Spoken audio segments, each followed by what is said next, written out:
Valheim is a very complex game, and as such there are definitely some things that I wish I knew before I started. So today I'm going to go through 10 things I wish I knew about Valheim before I started. If you'd like to join my Valheim server and community, there'll be a link down in the video description. So if you're anything like me, as soon as you spawn into a new world, the first thing you want to do with a new game is just run off, adventure, and see what things you can find. But in Valheim that's really not a good idea, because there are a lot of things that you can miss around spawn. Like this right here, the Untitled location. You definitely want to register that. Behind these stones you'll find things like these raspberries right here, or these mushrooms over here, and even just little things on the floor like the stone right here or the branch over here. Now we're off to a much better start. We have our Untitled location and we have some basic things on us. We can go ahead and eat this food then straight away, so we can run off and have a bit more stamina when we're running and a bit more health if we run into enemies. But you need to make sure that you pick up everything you see along the way. Now as you can see here, sometimes these things look kind of hidden. So one little trick for this is to go into your settings, go to the graphics settings, and then put vegetation quality right down to low. You'll see right now everything is a lot easier to see, like this stone right here. But where it really makes a difference is with mushrooms. As you can see, this is the mushrooms with the vegetation on low, and this is the mushrooms with the exact same view when the vegetation is on high. And as you can see, you can barely see those mushrooms. In every Valheim game, you start off with a torch in your inventory. You can equip that by pressing 1, and as you'll see, this grayling is scared of it. If I just stand still,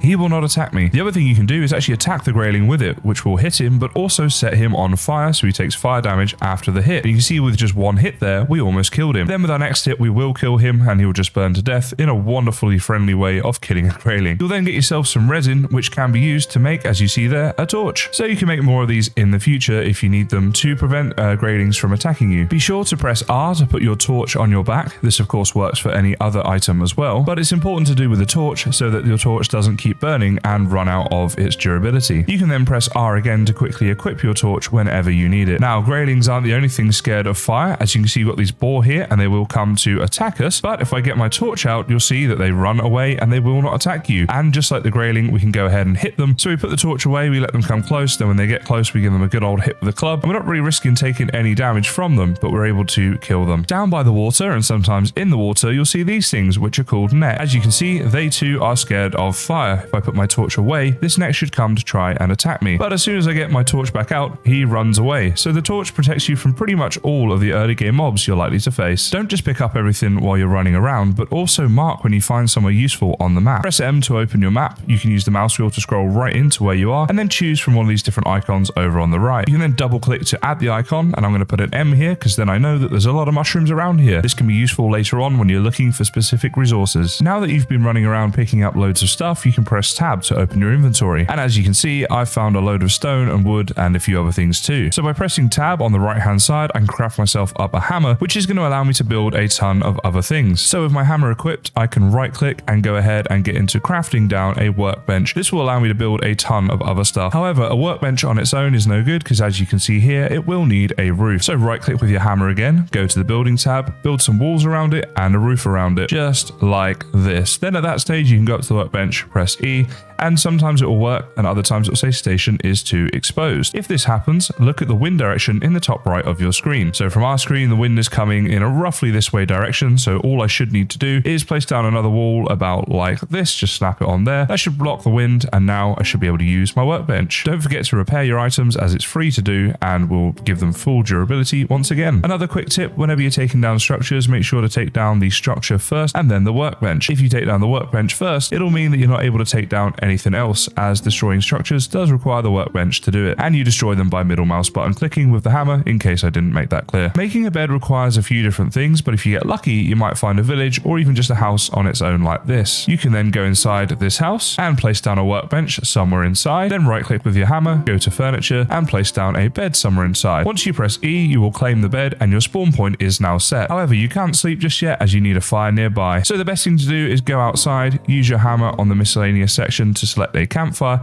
and place it just here. On the other side of this wall is my bed. Now when I go into my bed, I can press E to sleep through the night and have sweet dreams. Sweet Viking dreams. And now it is morning of the next day and we have this thing. This is the rested buff. The rested effect gives you a health regen of 200% and a stamina regen of 300%, so it is super useful in the game. It also says on the wiki that it gives you a skill XP gain of plus 50%. Now if you don't get lucky and find yourself a little house, you just have to go ahead and build one yourself. So to do that, what you'll need to do is place down mount a workbench somewhere, and the workbench will not actually need a roof for you to build around it. But what you're looking to build is a structure just like this. So essentially you're going to be using these steep build pieces right here, build a few of those up and then down the other side. It's pretty simple to do, as you can see from this house. But once you've built the house, you can place your bed inside so that it is technically under a roof, as that is what a bed needs. And then you simply go ahead and place down the campfire. In the video description, I'm going to put links to all my beginner videos if you want to see any of the stuff I cover today in more detail or want some extra tips and tricks. One thing you may need to do is make an undercover workbench and make yourself up a hoe. When equipped, the hoe can be used to flatten some land, which will make building your little house easier if you are indeed building your own. You definitely want to rush making a bow. To do this, keep killing boar until you have 8 leather scraps. Once you have 8 or more of the leather scraps, you can head into your workbench, and you can make up a crude bow with those scraps and a bit of wood. Of course, the bow is no good on its own. You'll also need to make up some wooden arrows, which can be made for 8 wood to make 20 arrows. The reason for making the bow is once you can press Control to sneak up on deer, like you see here, it takes a very long time and can be a little bit tedious. But with your bow equipped, you can go ahead and shoot a deer from much further away, and this will allow you to get all of the deer drops that you're going to need to progress through the game, including the deer trophy, which you will need to spawn in Eikthyr, the first boss. If you see your food flashing in the bottom left, be sure to go ahead and eat some more, as this will replenish your health and stamina at the earliest point possible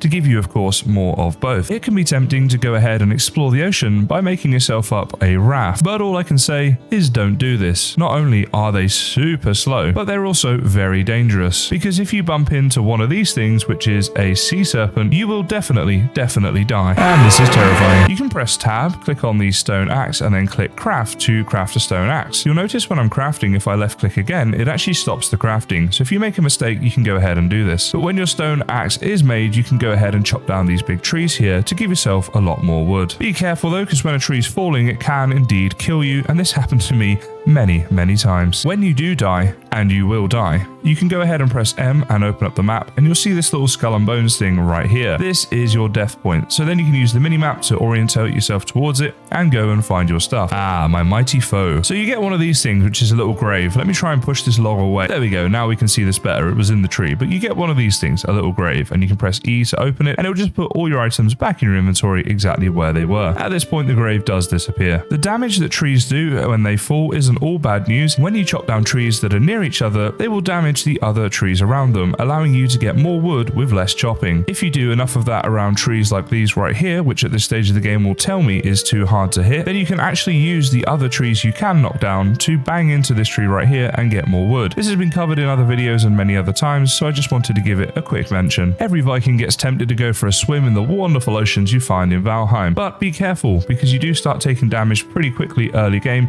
as you cannot swim very far at all, and let me tell you, dying in the ocean or in the water anywhere can really suck. And the final tip is to find yourself a Valheim channel that covers Valheim in depth and gives lots of great tutorials, and then of course subscribe to that channel. So the dad jokes are of course coming, but I just wanted to say I hope you enjoyed today's video. I know I enjoyed making it. Thank you for watching, and I'll see you next time. How do you find Will Smith in the snow? Look for the Fresh Prince. How do you get a squirrel to like you? Act like you're nuts. How do you make a good egg roll? You push it down a hill. How do you reach out to a fish that you haven't seen in a while? Just drop them a line. How do you weigh a millennial? In Instagrams.